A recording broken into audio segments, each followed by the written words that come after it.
right, and we are live. Hello. Yes, live again. I'm Chrissy Warren from Willie J. Frink College Prep, and this is... Go ahead. Sorry about that. I'm in the background trying to turn the music down, y'all. Hey, everybody. This is Christina Laster, and we're here again having this on-time and vital discussion, leading civics forward for you, for us, for our children.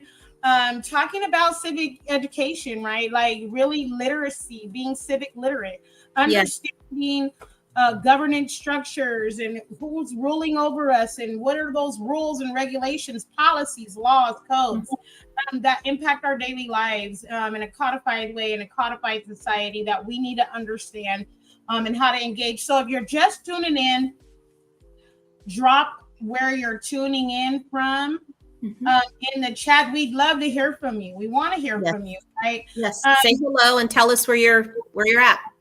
Right. And then also, really wanting to hear about some of your past interactions with the teachings that we've done. This is our third week, y'all.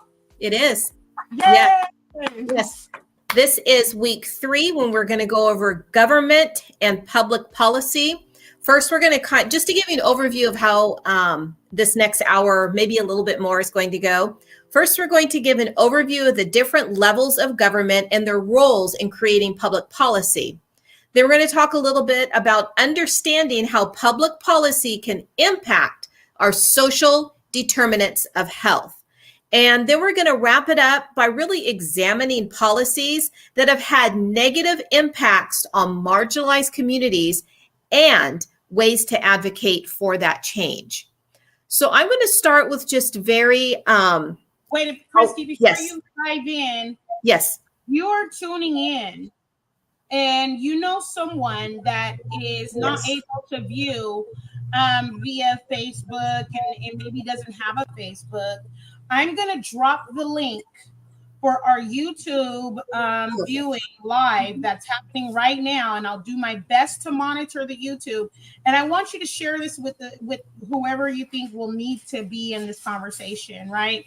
And again, as we're talking, if you have questions, drop them in the chat, drop them in the comment field. We want to hear from you and know where you're tuning in from. And so with that being said, I will also be dropping pertinent links. Please excuse me, I can't be on camera today. I've been having some computer issues, so if I drop off, and it has nothing to do with the size of my chair or being able to flip it the right way. This time it's actually cutting off. So if I drop off, then I'm going to come right back. Don't worry, but we'll put these links in the chat. Share this out. Share this with a friend, a neighbor, a church member, a member of your club, whatever it may be. This civics lesson applies to everyone. You don't have to be in California. You don't have to be in Bakersfield, California. You can be anywhere and gain an understanding and knowledge from this lesson. So share this out, folks. Yes. And this is actually for the entire family. So if you have children, they can come on and they can hear. So I'm going to start with just an overview, a very simple, concise overview of the different levels of government and the roles they play in creating public policy. So all levels of government were designed to work together to create public policy. Public policy is a set of rules and decisions that the government makes to solve problems and to help people. They are to listen to the needs of the people and try to make decisions that are fair and that benefit everyone. Each level of government has its own role to play, but they also have to work together to make sure things run smoothly. So think of this as a ripple effect. We're going to start with local government. This is the government closest to where you live, like your town or your city. The main job of local government is to take care of things in your local area. They make decisions about things like parks, libraries, schools, and local laws. For example, local government might decide where to build a new playground or how to keep the streets clean. They listen to the needs, they are supposed to, listen to the needs of the people in the community and try to make things better for everyone who lives there. So we started with local government. Now let's go a little bit larger. State government. The state government is in charge of a bigger area, the state. They make decisions that affect everyone in that entire state. They take care of things like education, highways, and state parks. State governments also have their own laws that are different from other states. For example, they might decide how much money to spend on schools or what the speed limit should be on the roads. That can differ state to state.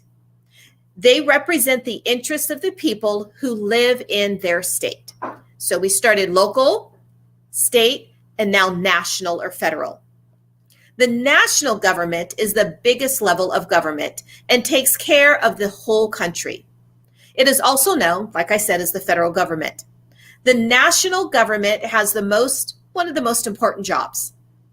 It makes laws and decisions that affect the entire country. They take care of things like national defense, the economy, and issues that affect everyone, like healthcare and environment, those determinants of health. The national government is made up of different branches. The executive branch, led by the president, the legislative branch, made up of Congress, and the judicial branch, made up of the courts. Now, one thing that I want us to keep in mind is the government is actually here to serve us, to serve the people, and make our communities and country better.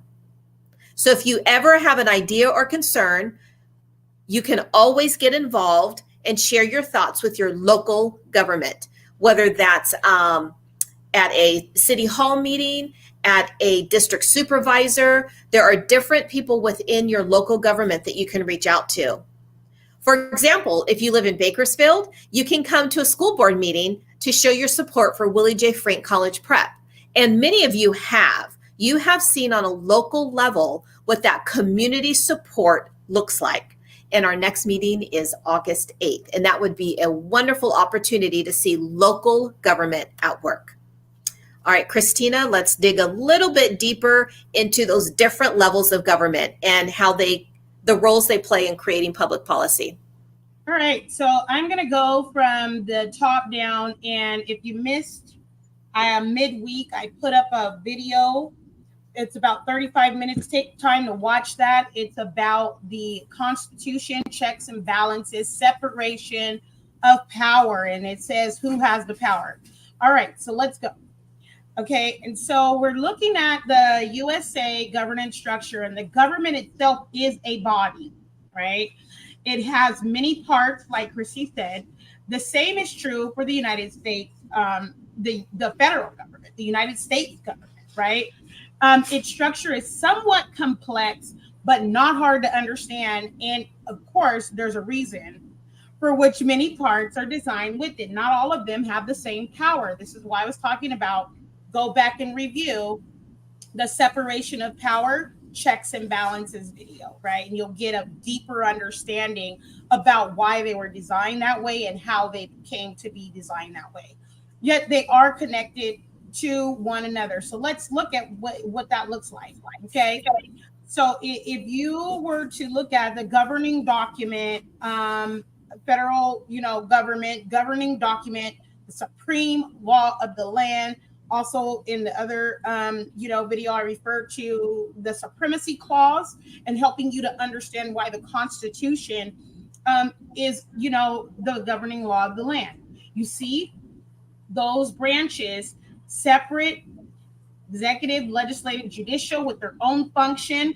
Even the bicameral, Congress is bicameral legislature, which means it is split into two, right? Because those powers had to be divided further in order for those checks and balances to exist. And so we see the House of Representatives and the Senate as all a part of Congress, being that bicameral, two houses, two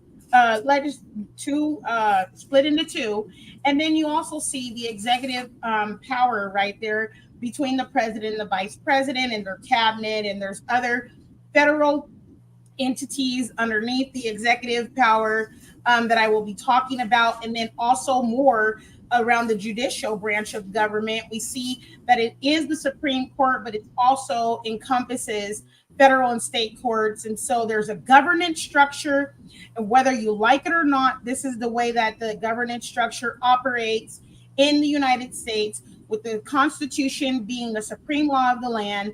And then all three of these branches of government, the legislative branch broken up into two, bicameral legislature, the executive branch having a president, a vice president, and a cabinet, and the judicial system having a Supreme Court, federal, and state courts. So we'll definitely be looking at the way that that's broken down.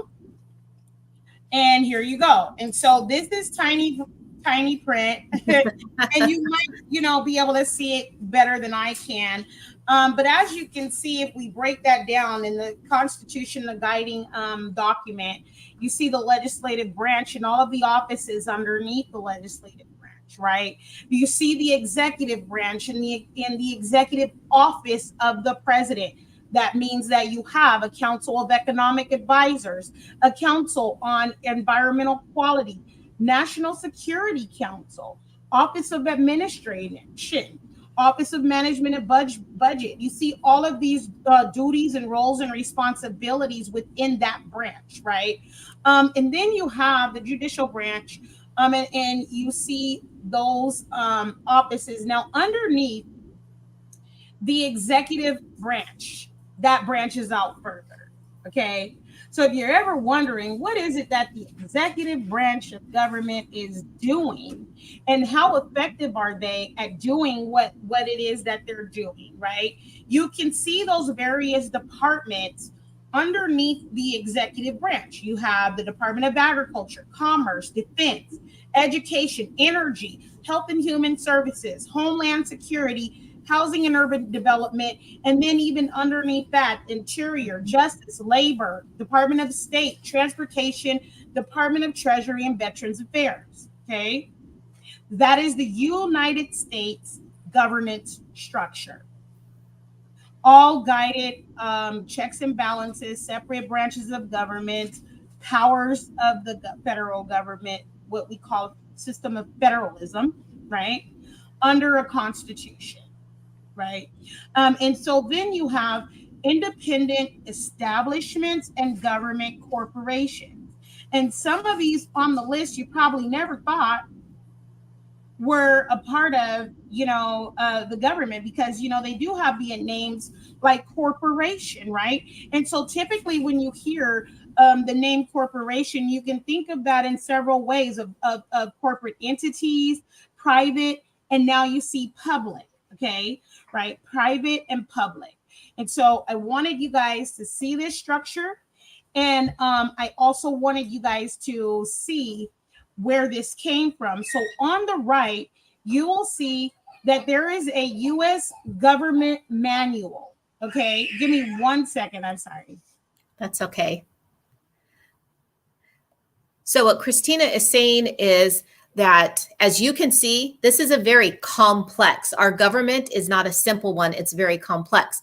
And while she is taking care of that, I just want to interject something, especially with children, your high school and college age, young adult, or even yourself. Every single one of these branches of government, they all represent thousands of jobs. And sometimes we overlook those opportunities to work in the government. We maybe have just a thought of perhaps something local, but each one of these branches, each one of these boxes, each one of these offices represents jobs. And oftentimes with these federal jobs is a level of job security, great benefits. One thing you need to do often before you work in these types of offices is you take something called a civil servants test. It is the same test you actually take to work at the post office and things like that.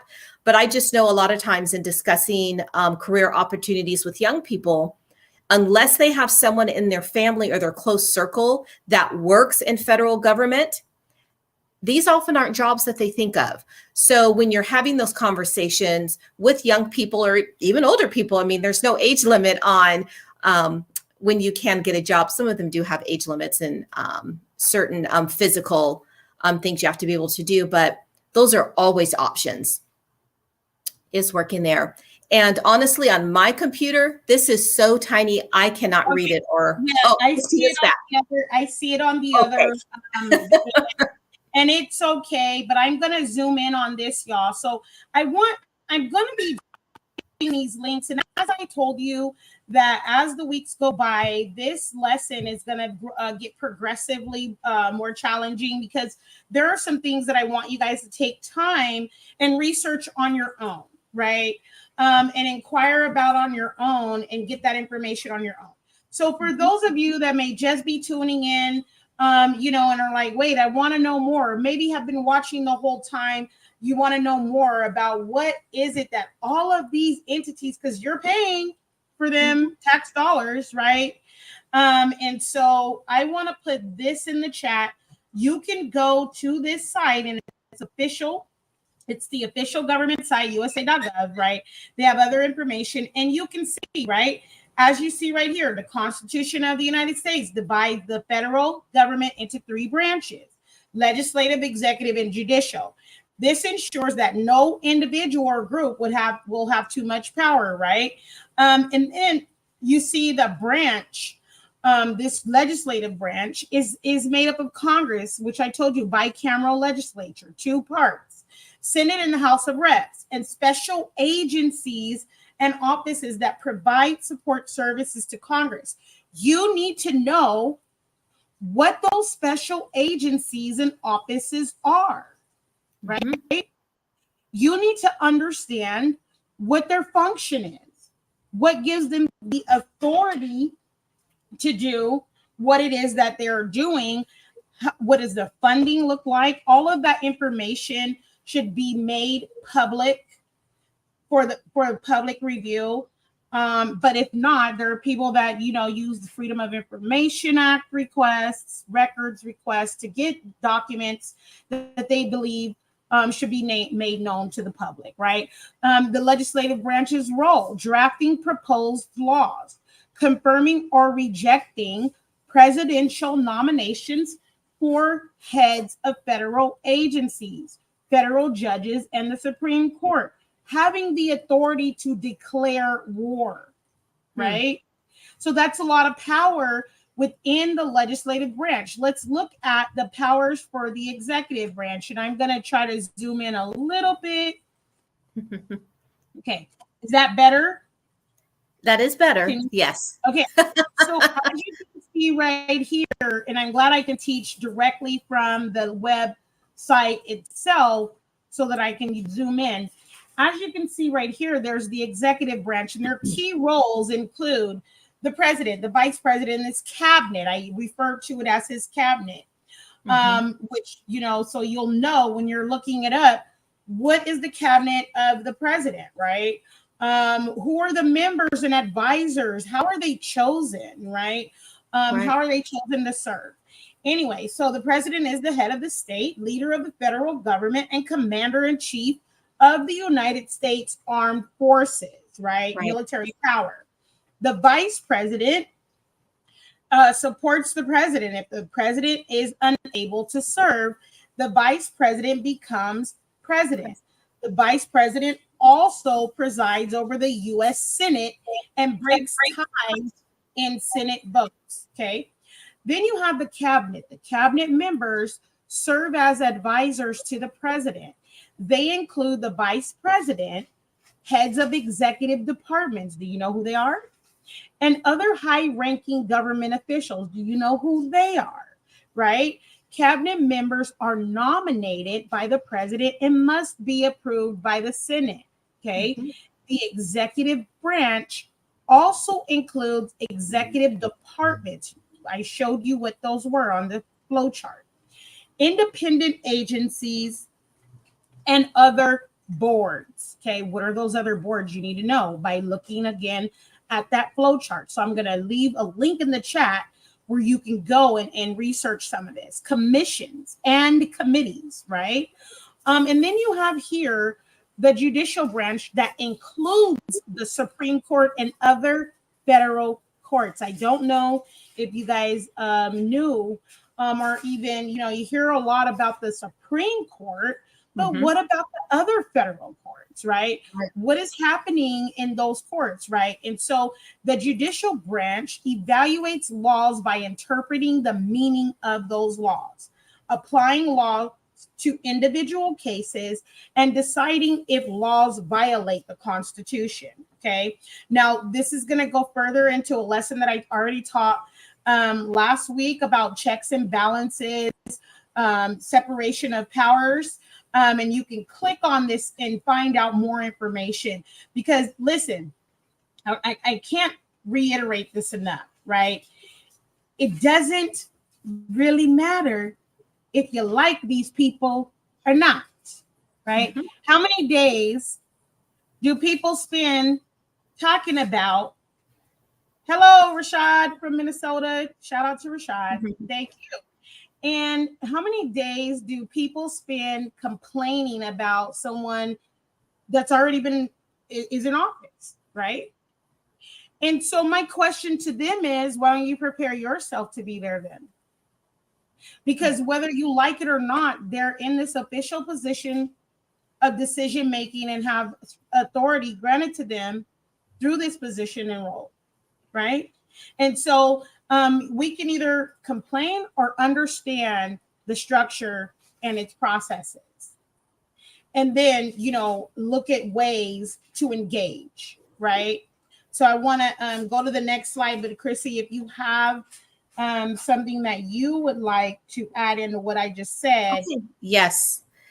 Well, you had spoken about that we actually have power to make change. If there is someone in an elective office, there are things that we can do the next election cycle. If there are policies, sometimes public policies can have a negative effect, an impact on certain groups of people, especially those that are already facing challenges. These groups are often called marginalized communities. It's important to understand this and to find ways to make things better for them. Now, here I'm going to share with you some ways that you can examine. Can we hold off on the public policy portion till I get to that?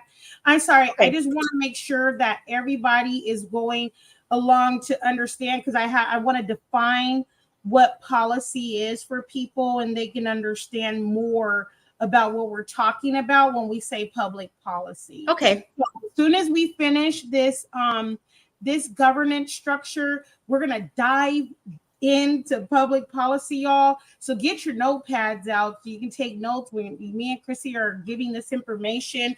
It's a lot and it's coming fast. And so, those definitions are essential to vital to your understanding. She was talking about marginalization, right? Looking at marginalized communities. What does that mean? And what does that mean from the government's perspective, right? And so I wanted you to know that the U.S. governance structure, we were just talking about the federal government being under the Constitution, the supreme law of the land, and having several parts, right? Branches, a bicameral legislature under the Congress, a legislative, executive, and judicial branch. And now we're going to talk about how state governments are modeled after the federal government and also consist of three branches, right? Executive, legislative, and judicial. Okay. Now, the U.S. Constitution mandates, if you didn't know, check out Amendment 10. I got it right there. Okay. The U.S. Constitution mandates that all states uphold a Republican form of government, although the three-branch structure is not required, right? But we see that a lot of states have that same model, like the system of federalism. All states have a constitution. Have you read yours yet? right? If you're in California, read your California Constitution. We see we have some people in the chat that are not, in California. Hello, Terry from Bakersfield. Welcome. Hi, Terry. Read your state's constitution. But as you can see at the bottom, the 10th Amendment, the power is not delegated to the United States by the Constitution, nor prohibited by it to the states, are reserved to the states respectfully, or to the people, okay? Or to the people. And so this is why we have to understand what is being said and what is being decided about us. Let's go to the next one. All right. And so most U.S. states and territories have at least 2 tiers of local government, counties and municipalities, right? Population centers may be organized into incorporated municipalities of several types, including cities, towns, or boroughs. So like if you have heard and you've never seen one, like what is a borough, right? Mm-hmm. Well, these are different types of incorporated municipalities. They can be called cities, towns, or boroughs, and villages, right? And so all of them have some form of structured governance, right? Yes. Government. Like New York City uses boroughs. Right. And so the types and nature of these municipal entities vary from state to state. So if I'm traveling to another state, guess what? I need to be civic literate there. Yes. Okay. How many of you have traveled from California, even just to Texas, and maybe got pulled over, got a ticket because you didn't understand the speeding laws, right? And whereas we can do 70 on our highways, that might not be the case. And did you even know if it was a highway still or not, right? Mm-hmm. And then understanding all the way that all of these things happen, you need to be civic literate, right? And so in addition to these general purpose local government, states may also create special purpose local governments. And just to let you know, the people that serve in the special purpose local governments are limited or special purpose officials. Okay, that's a term that I definitely recommend or advise you to look up. What is a limited purpose or special purpose elected appointed official? Okay, and know what that means, because sometimes things move so quickly that we're not really paying attention, and these are people that are going to be making the decisions about us. Now, I'm going to go quickly through this next information. Like I said, we're going to talk about structures of government quickly, and then we're going to move on to public policy. Now, depending on the state, local governments may operate under their own charters. Okay, City Council has a charter, y'all. Has a charter that describes how it came to be and its function. All the cities in California that I know are chartered local governments. Okay, and they have more local autonomy and home rule. Municipalities are typically subordinate to a county government. So we see that Bakersfield is a part of a county, right? I live in Riverside County. I used to live in San Diego County. And it's easy for me to drive to Los Angeles County, right? Mm-hmm. And so knowing those county lines and what type of rules are there is good for you to know, with some exceptions, right? Certain cities, for example, have consolidated with their county governments as consolidated city counties. All right. And so I wanted you to be aware of where you could find this information in full force. And every year this information is put out. And so I'm going to go to the page. And while I go there, Chrissy, if you wanted to talk about anything with particular local governments, then, I'm going to pause for a second. Okay. So if you don't mind sharing in the chat, have any of you ever attended a local government function? We had talked before about that could be a board meeting. It could be a city council meeting. It could be sometime, well, usually once a year, cities will have state of the city, state of the county. So have any of you ever attended? If you have not, I encourage you to, and please take your children, because this is where policies are made. This is where decisions are made that affect our lives. And we need to be comfortable in those spaces. We need to be able to understand the processes of making our voice heard. Our children need to know you fill out a paper, then you have your turn to talk, and then they will discuss it. And then when I come back next month, they will discuss again. Our children and ourselves really need to be comfortable in these spaces. And the way that you build comfort is by attending. I don't know, is Christina back? Yeah, I'm here. Okay. I just felt like I had myself on mute. So, okay. As you can see, I have what is called the United States Government Manual. And if you don't know, these are updated year by year. So I want you to look at that top number. Okay. This is page 1 out of 2,027 pages. 2,127 pages. Sorry. And I'm going to show you the one from 2013. Okay. But I went ahead and put this link in the chat so that you'll be able to see what's all in here. I'm not going to go through this whole manual, so you can go ahead and clap ahead of time, because hey, there's people that know I will do it. Okay. And so you can see all of the stuff that I'm talking about is included in this manual. Okay. There's flow charts, there's all kinds of different stuff.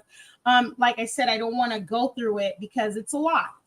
It's 2,127 pages. So let me stop sharing, because that's a document that's still even loading on my computer, and I don't want it to mess up my connection at this point.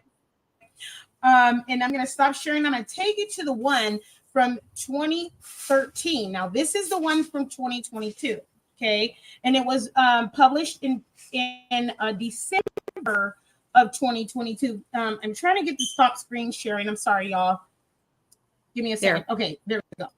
All right. And so I'm going to close that, and then I'm going to take you guys to the 2013 page. Give me 1 second. It's taking a while to load here. Come on. Yeah, I've been having little issues with my computer today, so that's why y'all don't see me on camera. But anyway, let's see.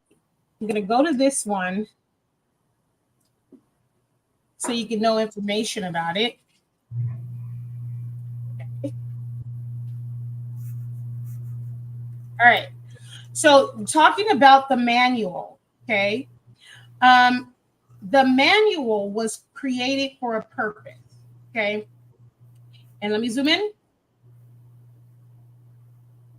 Okay, all right. So as you can see, again, we're at another official government website. And this manual is the official handbook of the federal government. The United States Government Manual provides information on the agencies of the legislative, judicial, and executive branches. It also includes information on quasi-official agencies. Remember, I was saying you needed to know what these are, right? International organizations in which the United States participates, and boards, commissions, and committees. So those are the things that I said you should know about, and know who's involved and what all is involved and what decisions are being made, right? The manual begins with reprints of the Declaration of Independence and the U.S. Constitution. Okay, I'm going to just read one more paragraph, and then I'm going to take you to the 2013 manual. A typical agency description includes a list of officials heading major operating units, a summary statement of the agency's purpose and role in the federal government, a brief history of the agency, including its legislative or executive authority, and a description of its programs and activities and information, addresses and phone numbers to help users locate detailed information on consumer activities, contracts and grants, employment publications, and other matters of public interest, right? And as you can see, the Code of Federal Regulations that the manual is published as a special edition of the Federal Register, and it says C Code of Federal Regulations 9.1. Okay, so when you see that CFR, I mean, one day we'll come around to what these codes and abbreviations means. But anytime you see CFR, just know it's the Code of Federal Regulations, and they're telling you the section, and you can see how they have the authority or consent to put together this manual. So I'm going to stop sharing, and I'm going to take you to the 2013 manual. And then we're going to go on to talk more about, state government. All right. So as you can see right here, the United States government manual had 632 pages. Wow. Okay. I want you to stop and really think about it, right? Right up here is where the pages are. Let me try to highlight it. You see it? Mm-hmm. Yes. Okay. That's a big difference. 132 pages, and the new one, the newest updated edition, has 2,100 and 72 pages in it. That's a lot to add. Right. In 10 years, right? 9 years. And so this is why I say that you have to pay attention to your rights as not to be oblivious, because even if you're not paying attention to your rights, you're conceding them in some way, right? And so I want you to be paying attention to your rights, understanding these governance structures, understanding how the government has this authority and jurisdiction to do these things, where, how, who, what, when, where, how. Right. Everything about government, who, what, when, where, how. And then that will help why. you. And why. Yes. Yes. Yes. Okay. Yes. And then that will be able to help you navigate through some of this information. And so, listen, if you guys have a question as you hear this information being given, I want to pause and allow for opportunities for questions. And look, I said again, let us know where you're tuning in from. We definitely want to hear from you. We want to know, is this information helpful? Are you learning? Or is it a little bit challenging? Or is it too easy, right? I mean, I know I got some of you superstars out there that probably have heard this a lot. And if you're watching my page, you heard me talk about it all the time. So, let us know. And we definitely want to be a source of information, knowledge, and wisdom, know-how, right? Know-how. Right. And so I'll pause right there. Chrissy, did you have anything else you wanted to add to that? No, just when we get to public policy. All right, we're going to get there. Things to discuss. Yeah. And so, like I said before about chartered local governments, right? Go and read those. If you're not interested in reading that, read your state constitution. And you need to know what the Bill of Rights says and the decisions that have been made over that governing document of the U.S., whether you like it or not. I always talk about law, policy, and code ain't about your feelings. Now, you can get your feelings hurt if you don't know it and somebody violates your right. Or you can get your feelings hurt if you don't know what's happening to you and decisions are being made and you end up on the bad side of that decision that's being made, right? Then suddenly, the quickest way that I've seen people learn about their rights is from getting them violated. Exactly. But it's the truth, y'all. It's the truth. And so let's look at the purpose of local government, right? As Christine mentioned, some of those: education, school districts are a form of local government with elected boards. Right. Who's on the school board? Why aren't you on the school board, right? Get on the school board, parents, grandparents, concerned members of the community, right?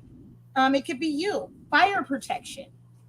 Fire departments are typically operated by local governments. law enforcement. Police departments serve the people. This is local, right? Because you have like city police and county sheriffs, right? And so knowing those structures help, right? Local health departments oversee immunization and disease control, right? How much did we hear about that over the past few years? I mean, right.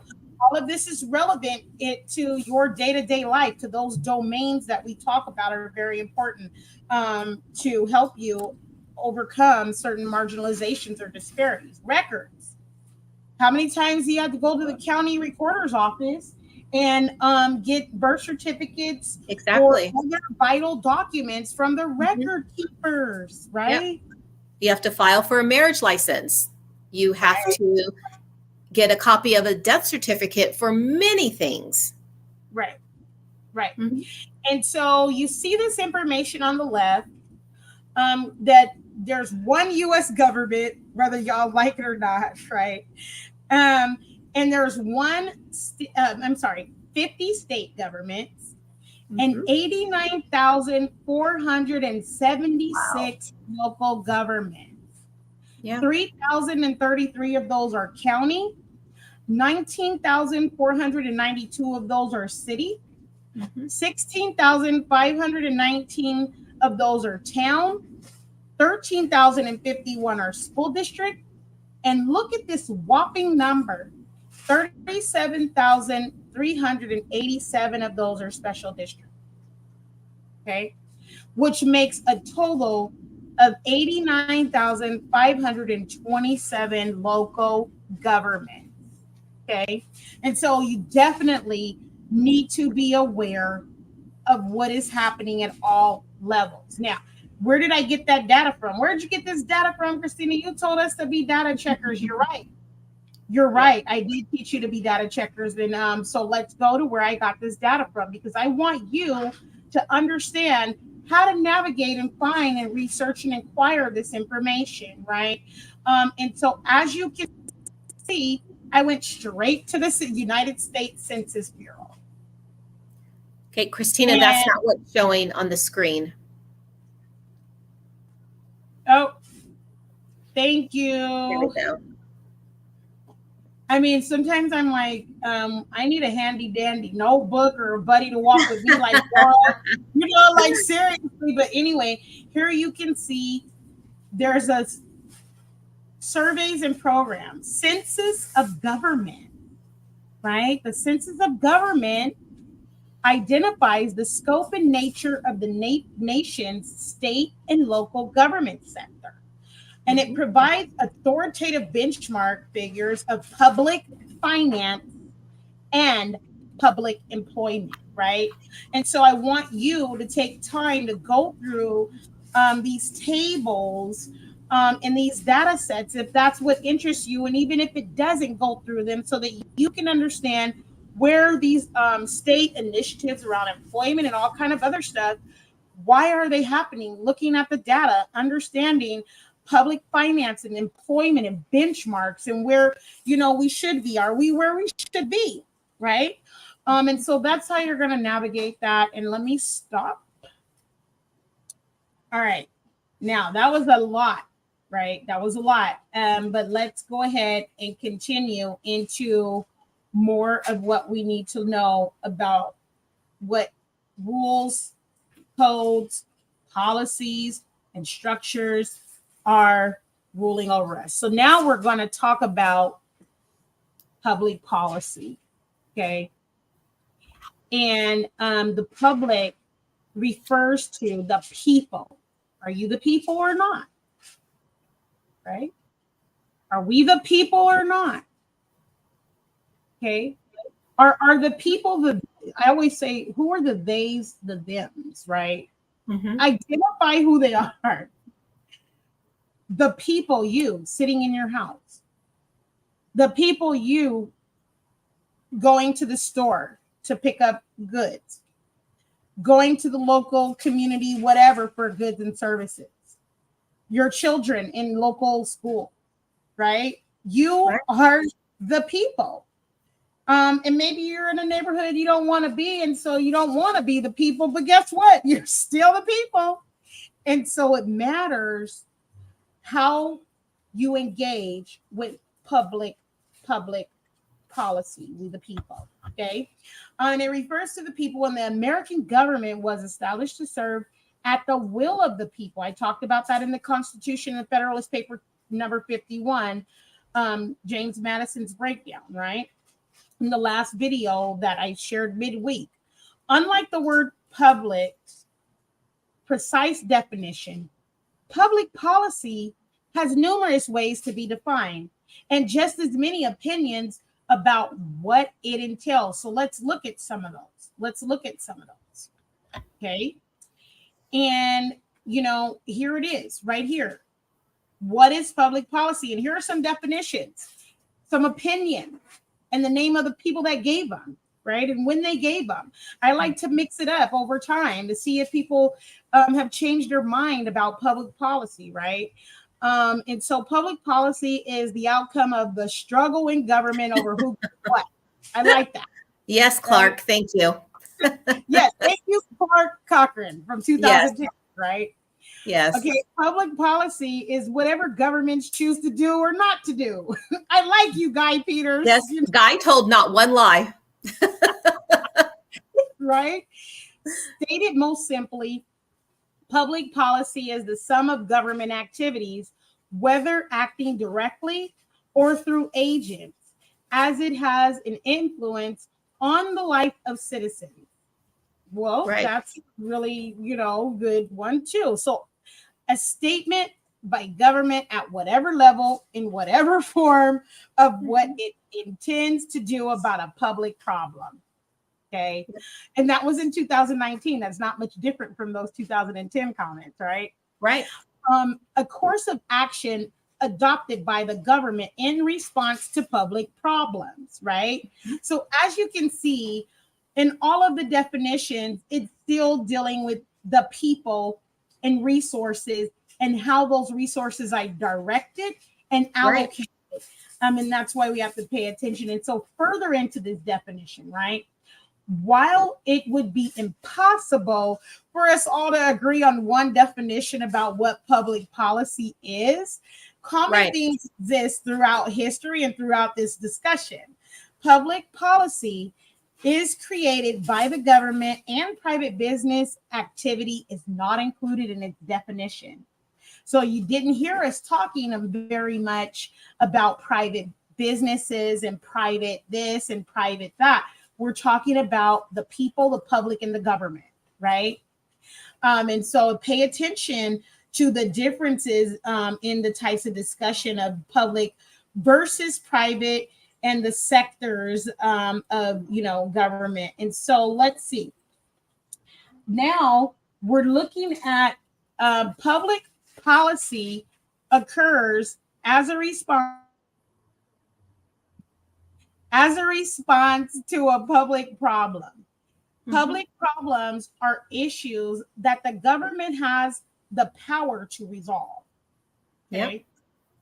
So this intersects the government's role in the decision that they make about people, the public, right? And so we need to be mindful of these kinds of things. And so now we are going to go right here. And Chrissy, I think this is where your sweet spot was just a minute ago, right? Okay. It is important to note that while the government might have the power to resolve public problems, the government faces many problems it has yet to resolve, such as drug addiction, poverty, and homelessness, right? And so we're going to pause right there and chime in on your bit of marginalization about marginalization. Right. So just to recap, that public policy means rules and decisions made by the government to help improve the health of people. Social determinants of health are things that affect our health, like where we live, where we go to school, and how much money our families have. Public policy can change these things to make them better for everyone. So let's look at quickly. I have about 9 areas of where this comes together. So the first one is healthcare. The government can make rules to make sure everyone can go to the doctor when they need to, even if they don't have a lot of money. This helps everyone stay healthy and get better when we're sick. So as I go through these, I would like for you to think about, is this something our government is doing to my satisfaction? Is this an area that needs improvement? And if so, how? Education. The government can make rules to make sure all children have a chance to go to school and learn. When children get good education, they can have better jobs and make more money when they grow up, which can help them be healthier. Remember, we're bringing these all back to our determinants of health. So that's one way that education can actually make us healthier. I don't know if you remember a few weeks ago, we talked about how people who make more money, they have more access to, they don't live in food deserts. They have access to whole foods, to good foods, to fresh food, things like that. Jobs and money. The government can make rules, can make policy that help people find good jobs that pay fair wages. When families have enough money, they can afford to buy healthy food, live in a good home, and take care of themselves and their children. Housing. The government can make policy to make sure everyone has safe and affordable place to live. When people have a good home, they stay healthy and don't have to worry about things like bad conditions or having enough money to pay rent. There's an old adage that says money can't buy you happiness. And that was said for a lot of years. And recently, I love that people are responding, kind of does. Because if you do not have to worry about these fundamentals, you tend to be happier. Now, environment. The government can make policy to protect the environment and keep it clean. This helps us have clean air to breathe, clean water to drink, which keeps us healthy. And here in the United States, unfortunately, not everyone can say that they have clean water to drink. It is not just an issue for what some may call under or other developed countries. Right here in the United States, there are people that do not have access to clean water. And if you live in Bakersfield in the Valley, there are days we do not have access to clean air to breathe. Food. The government can make policy to make sure everyone has access to healthy and affordable food. When we have good food to eat, it helps us grow, stay strong, and be healthy.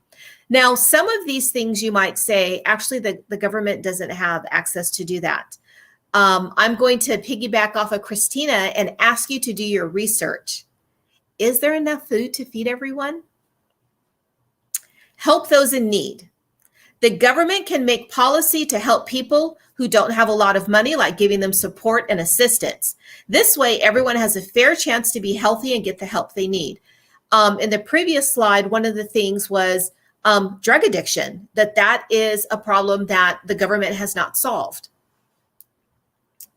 Now, by making rules in these 9 areas, making communities better, help for those in need, food, transportation, environment, housing, jobs and money, education, and healthcare.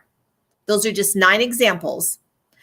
When the government makes policy in these 9 examples, they can make sure, because my focus is children, that children and their families have a fair chance to be healthy and happy. Now, it's important for everyone to work together to make these changes happen and make sure everyone is treated fairly. And as citizens, it is our duty to hold our elected officials to a standard that they are addressing these issues. And that's when it comes in for making calls to elected officials over certain issues. And I understand that these 9 things are a very big bite to chew. And that's why all of us oftentimes have something that just pulls at our specific heartstrings. And anything that you have a passion for, that is something that you can do your research and find out how you can help make that determinant of health better. If it's homelessness, you can research and find out what are things that I can do. Poverty, drug addiction, any of those things. So, Christina, is there one thing that you would say in particular that kind of, besides engaging people in civic conversations, that you and or your family kind of just kind of have your own little thing that you try to do? And so, as you can see, I put a couple things that reflect my personality on here, right? Okay. Problem, yeah. What's the solution? Let's talk about that. Who do I need to get in contact with to develop a solution and actualize it? Make it happen, right? Who's all involved, right? You see, I put, what are you doing? What are you doing, right? This is about self-advocacy first, like making sure that your household is fortified, making sure that your children have a quality education, making sure that you're paying attention to food labels, and, you know, making sure that you know what's in them. We're going to be talking about that as one of the upcoming examples around policy and regulation, right? And then blah, blah, blah. We don't want to hear the same stuff cyclically from people that are not showing efficacy in what their promises or what they do, right? And so I notify people, the public, you, on your rights, notify the public on how to engage, but also, you know, choose not to I do not want to place the same people that aren't doing anything in the same positions of power and authority over us. Right. No job security. Right. We're not giving away our freedom. Right. Right. In fact, we ain't got enough freedom to give away. Right. So we need to be consciously aware of decision makers, of whether or not they have proven track records, not allowing them to continue to have power when they can't prove that they were able to effectively do what they did before. And so in that sense, that's when I talk about go from self-advocacy to legislative advocacy, right? Right. And so knowing policies and practices and their agenda is very helpful. Moving from self-advocacy, what is best for me in my household, in my community, and then looking outward into who are the decision makers, who are ones that I can advocate with or advocate to not reelect. Right. Not be put in positions of power. And then another one, you know, just an aside, and I'm not talking in a formal position, but I sit on several boards myself. Okay. And so part of that legislative advocacy, I moved from just having that discussion with elected or decision makers or board members into training people on how to do that themselves, how to be person, right? That is making decisions and good decisions for the community. And so I see Loretta saying, right. That's Miss Empress. Yes, it is. Well, because we know that sometimes public policies can have a negative impact on certain groups of people. And that's when I was talking about the marginalized communities. We need to be able to advocate for them, just like Christina said. Sometimes that advocacy circle as a mother is very tight. It's you and yours and your children. But sometimes we have to loosen that and let it ripple out to advocate for communities that have been marginalized. I do have a couple ways that we can do that to examine these public policies and advocate for change. First, we can learn about these marginalized. Yes. I still got a few of the policy definitions coming up. Then let's do that. Okay, let's do that. I just wanted to let you know that I still have like a lot of these definitions so people can understand what types of policies are in place for the public. And so right now, I just want to spend a minute of time reviewing and this time for review, right? And so I talked about in that Constitution, the video about separation of powers, checks and balances, who has the power, right? Power. What is power defined as? The ability to do something or act in a particular way, especially as a faculty or quality, right? 2, the capacity or ability to direct or influence the behavior of others or the course of events, okay? 3, a supply, a device with mechanical or electrical energy. Let your phone die and you're going to be looking for who has the power source. Yep. Right. Where's the power source? And then 4, looking at move or travel with great speed or force, right? I like to think about the law of motion and the, understanding those laws in how they came to be, and just thinking about force and thinking about force in that way of power, right? And so let's go to the next one, which is, again, personal responsibility. And this is a review, right? But we're going to keep on honing in on this. Who has the power? For whose benefit is that power had? And at whose expense should power be had, right? Personal responsibility. Ask yourself these questions. Understanding your role and responsibility. Who should have power? Should the people have power? Well, the 10th Amendment says we do, right? Those powers that are not relegated to the federal government and, states and are whatever relegated to states and the people, right? How is that power regulated? Who should have power? For whose benefit should this power be had? And at whose expense should this power be had? Ask yourself that. And then, just be thinking about that when you're looking at decisions that are being made. Now, we're going to go into the types of public policy. Public policy is all around us, but the policies developed by lawmakers come in many different forms. Some policies distribute a good or service to everyone. Others seek to redistribute benefits and foster equality for certain groups. Christy was talking about that when she was talking about ways to advocate for marginalized populations. Okay. And then finally, some intend to regulate behaviors and establish executive agencies, right? So it's very important that you know those. So let's look at types of public policy, okay? Distributive policies allow government actors to provide beneficial goods and services to a majority of the population at the expense of all taxpayers, okay?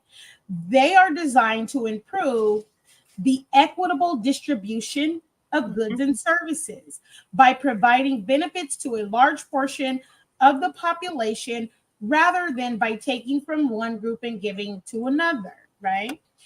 2 realities of distributive policies make them the least controversial form of government policy. Everyone shares their benefit and the general public pays their costs. But we know with equity, that's not really going to help give people what they need, right? And what I need might not be what the next person needs in order to have a quality of life, or even, to sustain their livelihood, right? We see that with homelessness all the time, right? Mm-hmm. So distributive policies are easy to recognize, and policy goals are typically easy to identify. The public encounters distributive policies every day, okay? Examples include public roads and public education.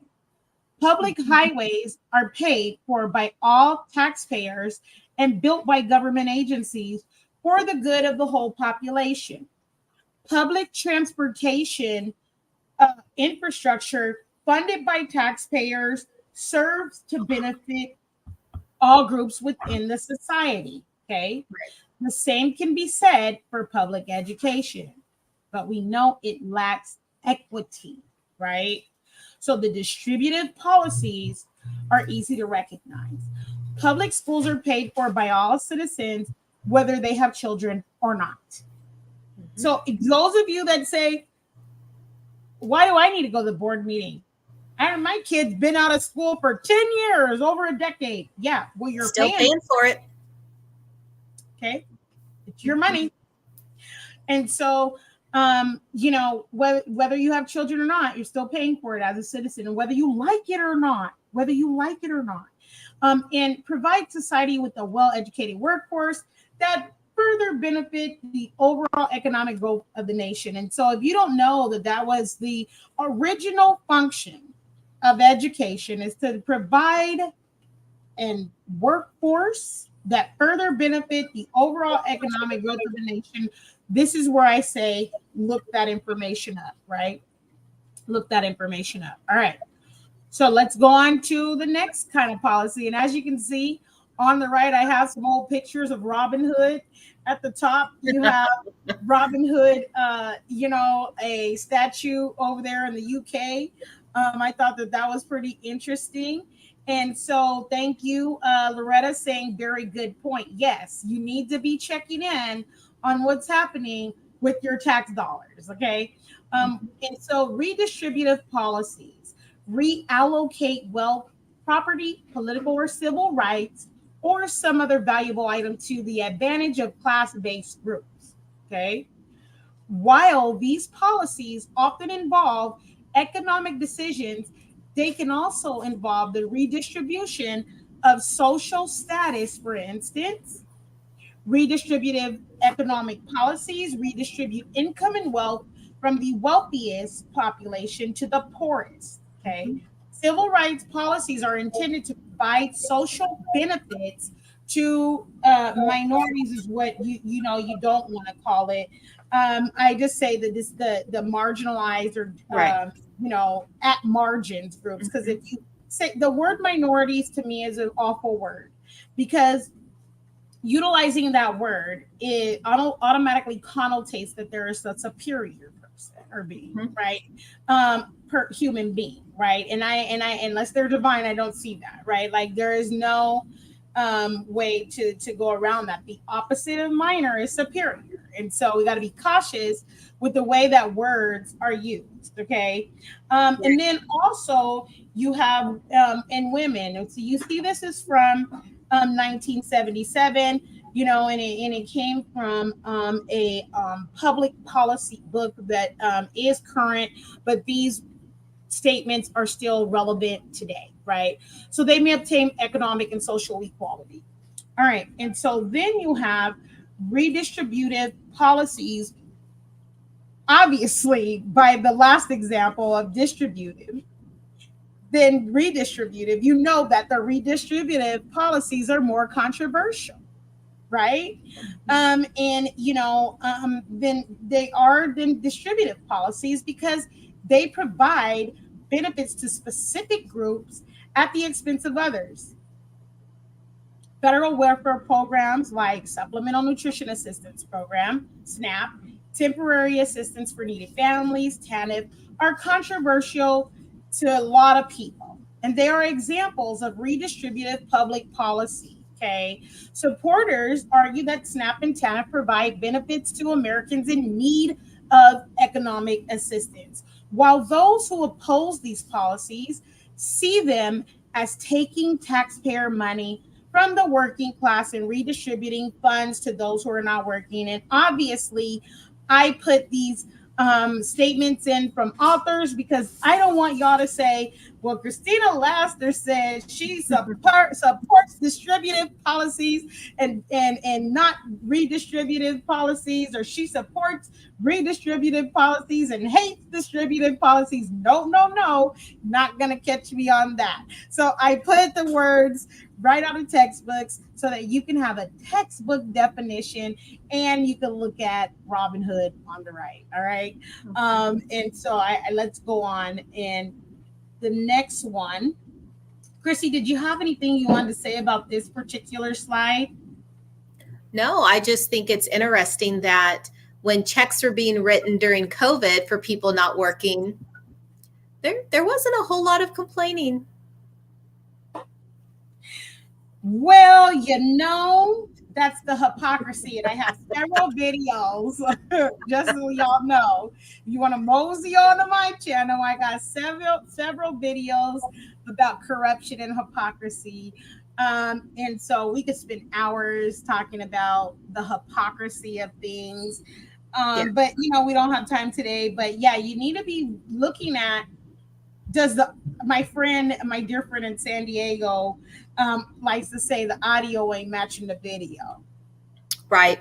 And I really agree with you about words being so powerful. A new phrase that's, somewhat new I like to use also is historically excluded.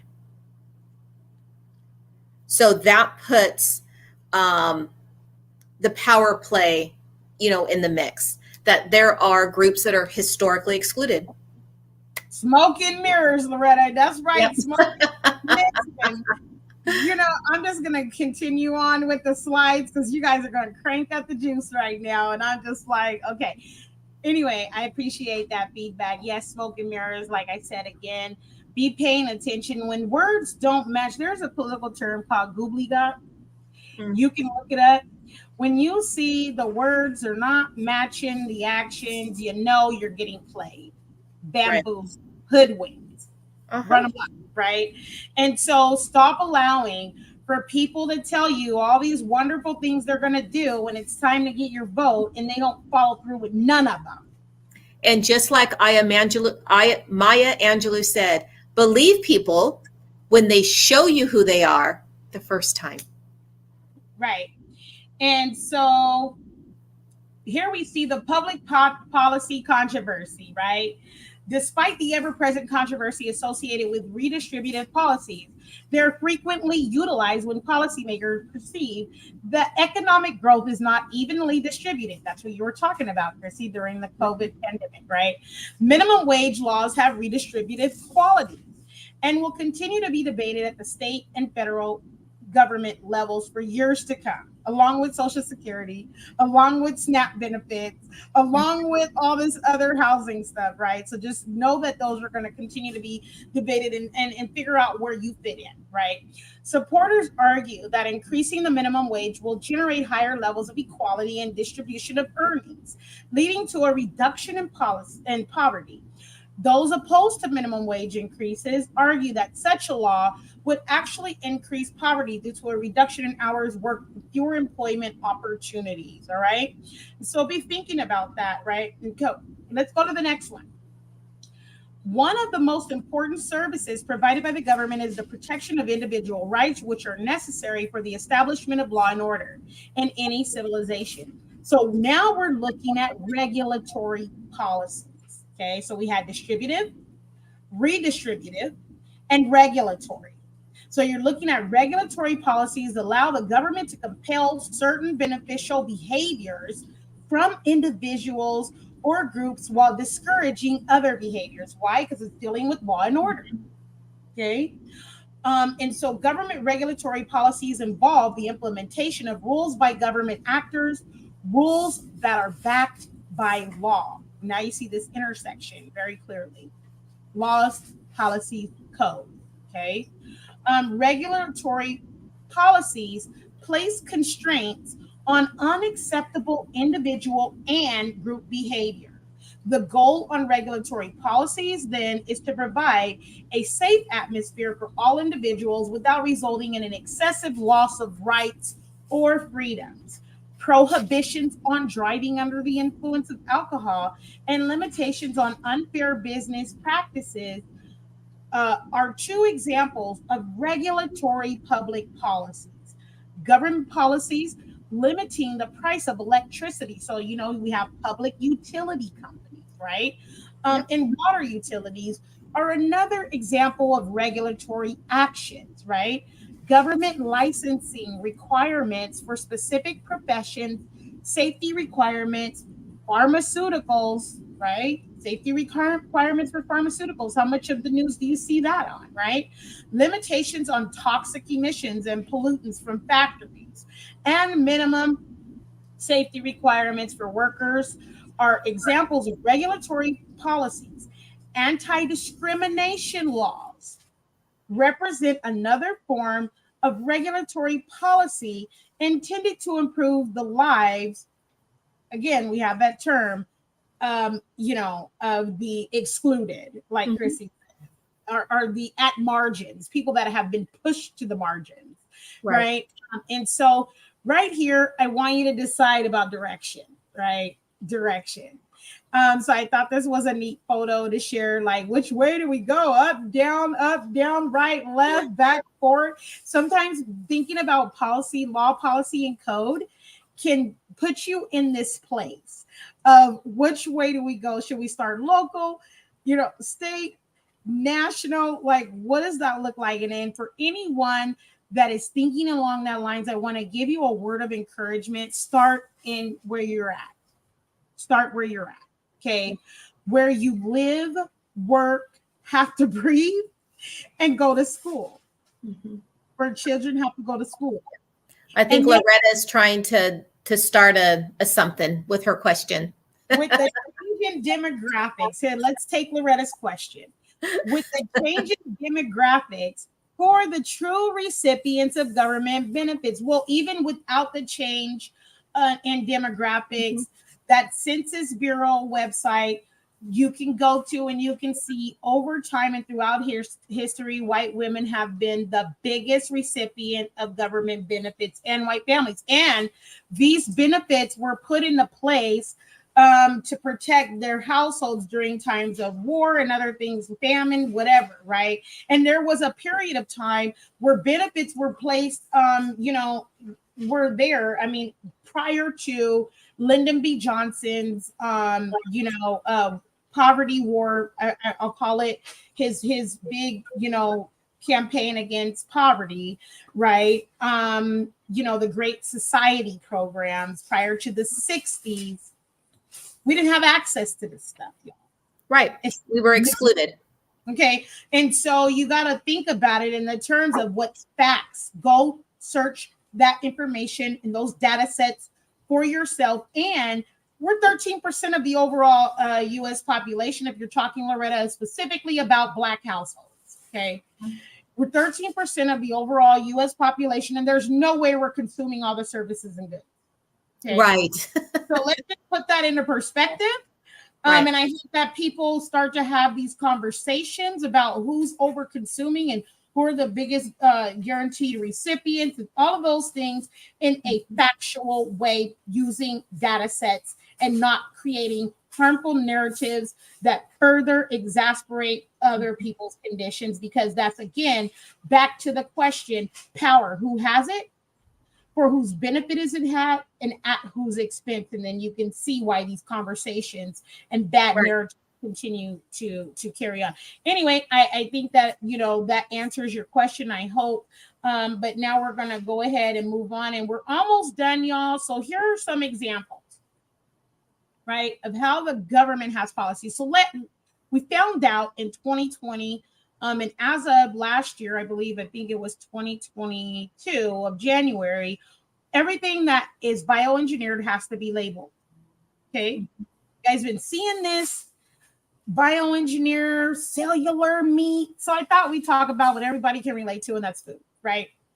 You guys have been seeing this. Well, there was a congressional research and national bioengineered food disclosure standard overview and select considerations. The analyst in agricultural policy, right? And so a lot of people will say, well, how come I didn't know? Well, they're not, it's not going to just be put in your hand, right? But these disclosures are there, okay? And these analysis are there for you, the people, we the people, to be able to go and read these reports, right? And so those disclosures have to be made on foods. And as you can see in the tiny, tiny print at the top on the right, you will see the writing contains a bioengineered food ingredient, right? And so let's look at the way that the government has regulated the regulatory policy, right? And around this disclosure. It could be text disclosure, graphic disclosure, electronic or digital disclosure, text message disclosure, special cases, additional options for small entities, right? Small packages and very small packages, right? How will bioengineered food be labeled? You see that, right? And you see those various USDA approved symbols, okay? So now you know.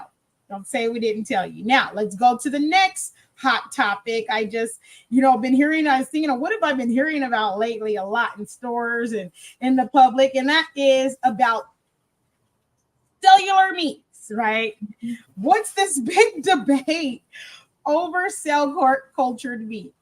And this has already been through, USDA, FDA, all of these entities, and the regulatory processes behind them. Since we're talking about examples of regulatory policy, right? You get the labels out of them, you get the definitions, and the disclosure that has to be made with regards to those companies that are putting these products out. Okay. And so as you can see, again, the interaction all the way from, these federal entities to your kitchen, to the store you shop in, right? To the meals that you purchase. Now, what you do need to know about both of the, well, I know about bioengineered foods, and aside is that restaurants don't have to provide you with that information. So I don't want you to go over there to Taco Bell and, or Applebee's and say, where's your bioengineered food label? Christina lost her. Uh-oh, I think we lost you, Christina.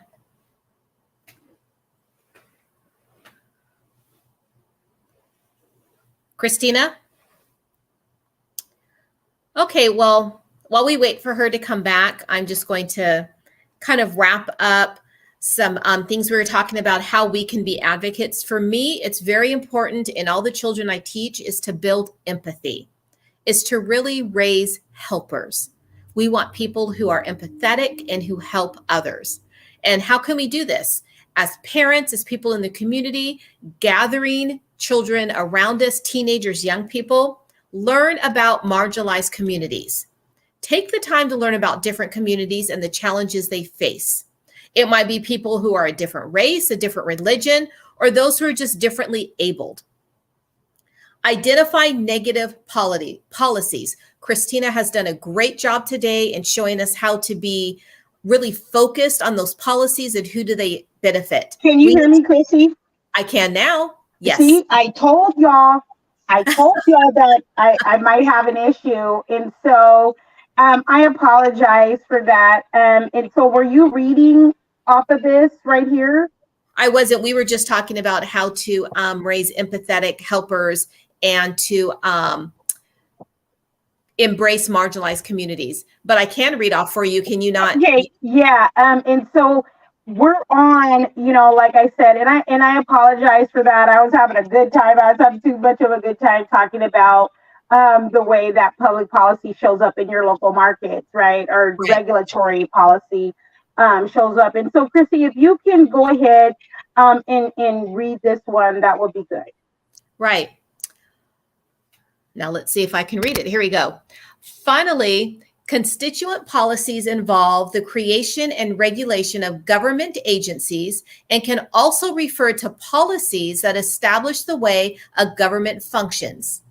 Constituent policies are structural in that they include the creation of government agencies, usually under the executive branch, that work to enforce statutory laws created by Congress. Constituent policies are the government's reaction to external stimulus.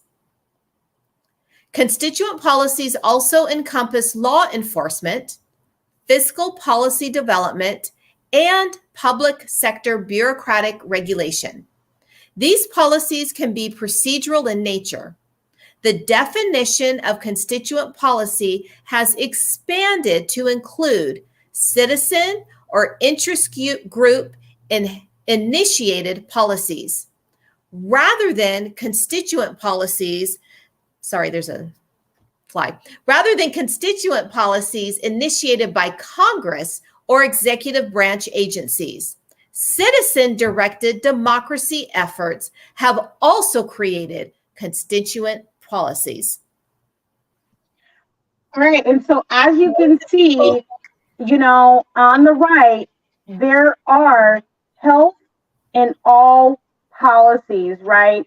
And so I wanted you to be aware of what that looks like throughout our state, throughout our nation, and through international dealing, so that we can tie all of this together, looking at that local, state, national government, and how far that reaches. And so let me look in the, Chrissy, can you put in the comment field, there are links that I shared, and I'll tell you which one it is because I'm not able to share. I'm on my phone, y'all. I apologize. My computer shut off momentarily. And so we're going to try to get these links up and let y'all go. The one under constituent policies, Yes, can you just share the first link that is there under constituent policies? Yes.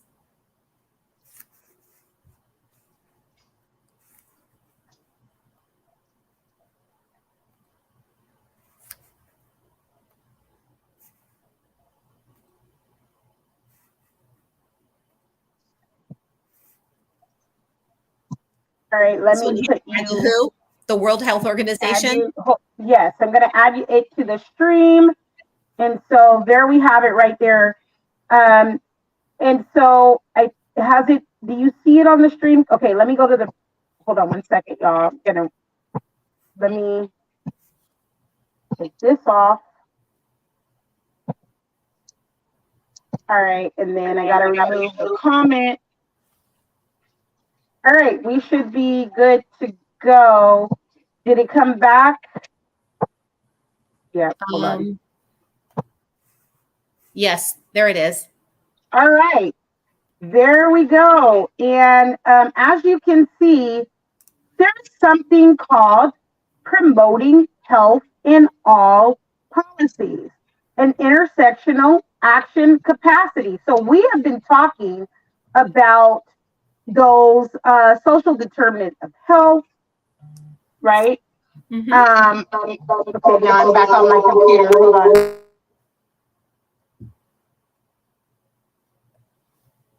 All right. Can you hear me? Can you hear me? Hello? Okay, I think we lost Christina.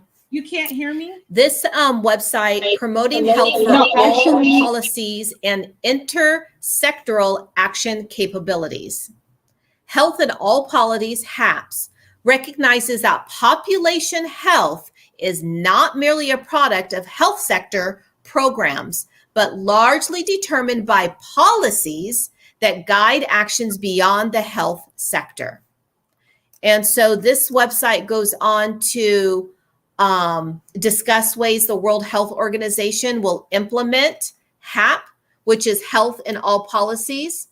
Things like making training resources and tools available, setting standards for education, promoting links with other WHO governance, supporting government policymakers, and providing advice through the global network. And there are publications that go to support this and other writings.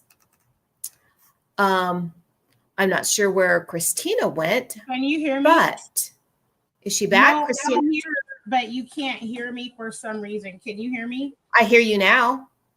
Okay, I don't think that I don't know if everybody can hear me. So anyway, so we can look at that as the health in all policies. And if people that are watching can put a 1 in the chat if you can hear both of us. I see Loretta says, I can hear you both. Okay. Okay. Before I was talking and you couldn't hear me, but I think the audience may have. Loretta, if you can hear both of us or whoever's watching out there, if you can hear both of us and put a 1 in the chat, that would be very helpful to me. Right. And we'll just give it a second. We're almost wrapping up here, y'all.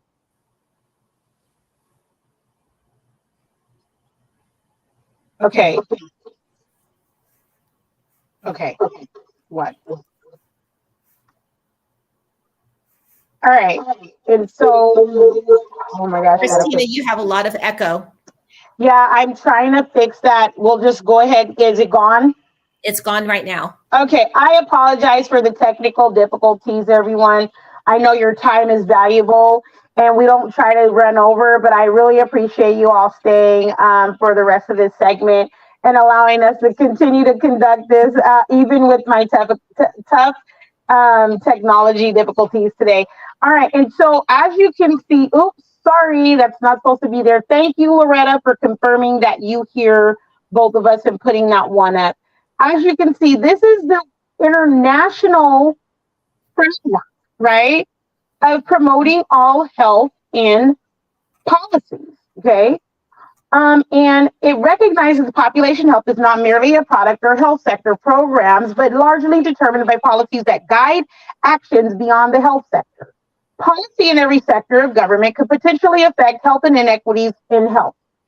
Using HIAP approach aims to address policies such as those influencing transport, housing, and urban planning, the environment, education, agriculture, finance, taxation, and economic development so that they promote overall health and health equity, okay?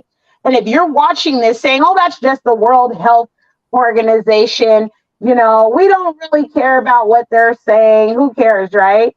If that's what if you're thinking that, trust me, you need to look up the HIAP, Health and All Policies, in your state, okay? And this takes us back to those global goals and then to those Healthy People 2030, right? Mm-hmm. And so I wanted to show a stateside example that is relevant to California so that when you're looking yours up, you can know exactly what that looks like, okay? So Christy, if you could go to the CDC Gov policy on the constituent policies link, that will help people to understand. Right now we're looking at the World Health Organization. And I'm going to be putting all of these in the chat. So please do go back and look at all of the links that I shared in the chat for you all to have them. And hold on, I'm going to put the next one in. Is it this one here, the Health in All Policies? Yes. Okay. And so as you guys can see, right here is the national version, right? The national version. We just came from the World Health Organization, WHO, and they have their health in all policies. They explain those intersections and those actions and those capacities. And now, as you can see, here is at the CDC, the national strategy. Health in all policies is a collaborative approach that integrates and articulates health considerations into policy making across sectors to improve health of all communities and people. HIAP recognizes that health is created by a multitude of factors beyond healthcare, talking about those domains, social determinants of health, and the policy making and the decisions that are being made with or without you. If it ain't done with you, it's done about you, okay? And why you need to be paying attention to these things, okay?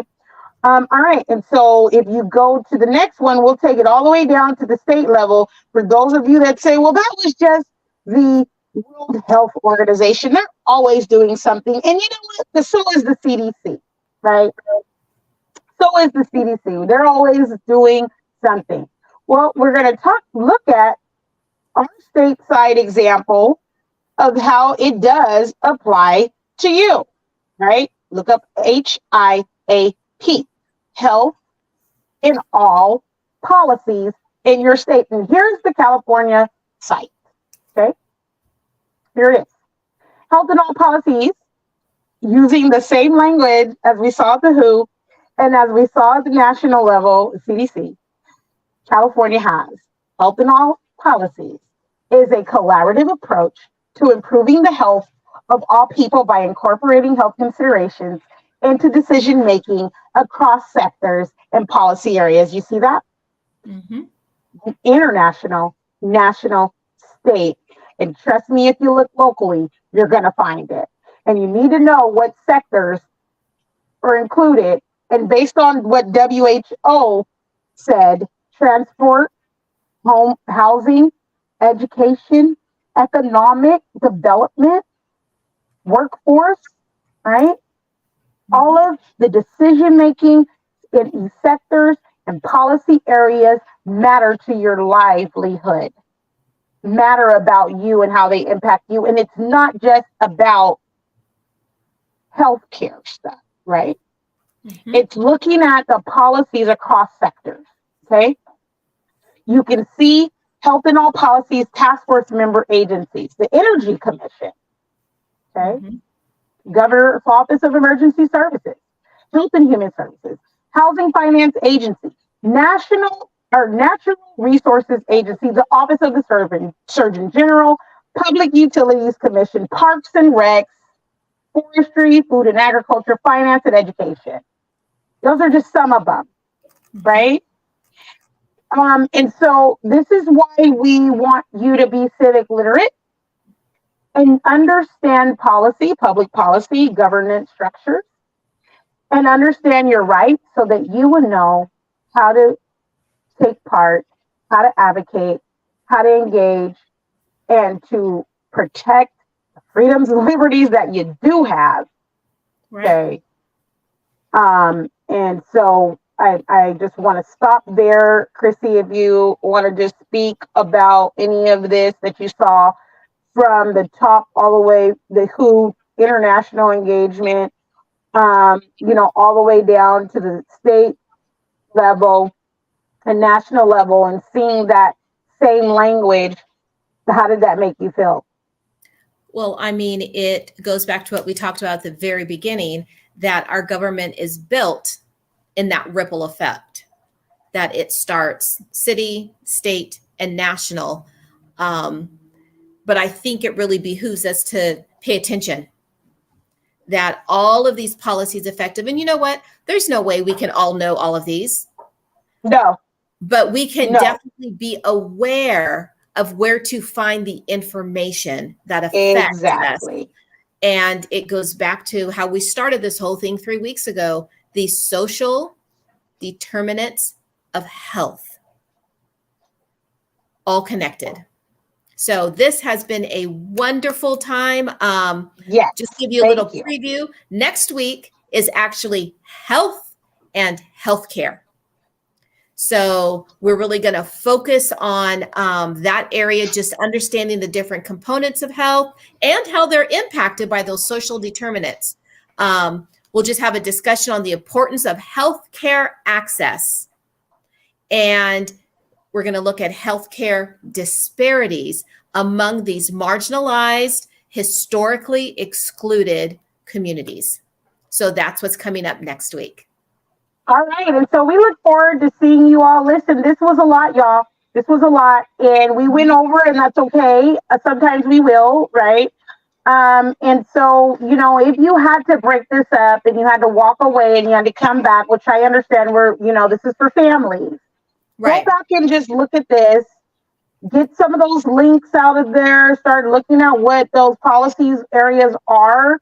Rule-making, regulatory policies is what I like to look at. So I spend a lot of time in the Code of Federal Regulations, as people may know, that because I talk about it a lot. And, just understand who's responsible for enforcement of these things, right? And, how to engage.